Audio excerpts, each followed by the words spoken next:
Assalamualaikum warahmatullahi wabarakatuh. Saya Wulida Eka Latiana dari kelas 12/6 nomor absen 35 akan menjelaskan submateri tentang statistika data bivariat. Statistika data bivariat merupakan analisis yang mengacu pada analisis dua variabel untuk menentukan hubungan di antara keduanya. Jenis-jenis data bivariat ada 3. Yang pertama, diagram pencar, yang kedua regresi linier, dan yang ketiga adalah analisis korelasi. Tetapi di sini saya akan menjelaskan mengenai diagram pencar saja. Nah, bagaimana sih caranya menentukan hubungan antara dua variabel? Nah, yang pertama itu menggunakan diagram pencar, yang merupakan sebuah diagram yang digunakan saat kita perlu menyajikan data yang terdiri dari dua variabel kuantitatif atau sering juga disebut sebagai data bivariat. Dua variabelnya yaitu variabel bebas dan variabel terikat. Di sini saya akan mengasih contoh diagram pencar mengenai persentase kelulusan SMA yang merupakan variabel X atau bisa jadi disebut variabel bebas.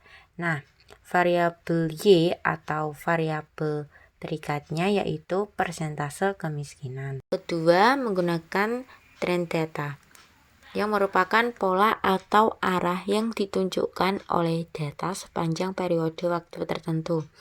Trend data berdasarkan pola penyebaran datanya dibagi menjadi 3. Yang pertama, linier. Pola penyebaran datanya berbentuk atau mendekati garis lurus yang menunjukkan adanya hubungan antara variabel X dan variabel Y-nya. Yang kedua, kurva non-linier. Pola penyebaran datanya berbentuk kurva atau mendekati garis tidak lurus. Hubungannya sangat kecil antara dua variabelnya. Yang ketiga, tidak berbentuk. Pola penyebaran datanya tidak beraturan, sehingga pola datanya tidak beraturan dan tidak memiliki hubungan sama sekali. Yang ketiga, menggunakan korelasi. Ukuran sejauh mana dua variabel berikatan. Nah, korelasi ini juga dibagi menjadi 3. Yang pertama, korelasi positif. Hubungan antara dua variabel ketika kedua variabel itu bergerak ke arah yang sama. Bentuknya meningkat dari kiri ke kanan. Di dalam grafik tersebut menunjukkan jika variabel X-nya meningkat, maka variabel Y-nya juga ikut meningkat. Yang kedua, korelasi negatif. Hubungan antara dua variabel ketika peningkatan satu variabel dikaitkan dengan penurunan variabel lainnya. Dalam bentuk grafik di atas menunjukkan misalnya variabel X-nya makin naik, berarti variabel Y-nya semakin menurun. Yang ketiga, korelasi 0, tidak berkorelasi.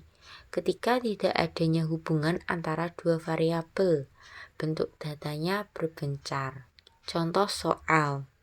Suga melakukan penelitian terhadap 10 orang responden mengenai waktu yang mereka habiskan dalam sehari untuk menggunakan media sosial dan membaca buku. Data yang diperoleh ditunjukkan dalam tabel berikut.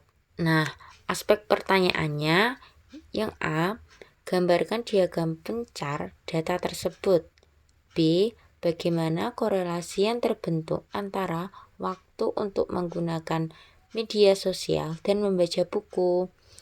C, buatlah kesimpulan apakah lama waktu menggunakan media sosial mempengaruhi waktu seseorang untuk membaca buku. Langkah penyelesaiannya, A, gambarkan diagram pencar data tersebut. Langkah pertama, tentukan variabel bebas atau X dan variabel terikat atau Y. Variabel bebasnya waktu menggunakan media sosial. Nah, variabel terikatnya waktu membaca buku. Langkah kedua, kalian bisa menggambar diagram pencar tersebut lewat aplikasi Excel. Yang pertama, tuliskan data-data pada tabel. Yang kedua, masuk bagian insert, lalu pilih menu scatter. Nah, yang ketiga, pilih diagram sesuai kebutuhan. Selanjutnya, penyelesaian B.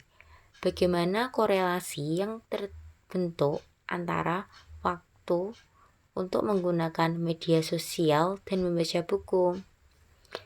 Dari grafis tersebut dapat dilihat bahwa pola penyebaran datanya berbentuk atau mendekati garis lurus dengan arah garis dari kiri atas ke kanan bawah menunjukkan korelasi yang terbentuk disebut sebagai korelasi negatif kuat. Untuk penyelesaian C, buatlah kesimpulan apakah lama waktu menggunakan media sosial akan berpengaruh pada waktu seseorang untuk membaca buku. Dari diagram pencar yang telah dibuat dapat disimpulkan bahwa semakin lama waktu menggunakan media sosial, maka semakin sedikit pula waktu membaca buku. Dari saya, maaf apabila ada kesalahan kata atau kalimat. Terima kasih. Wassalamualaikum warahmatullahi wabarakatuh.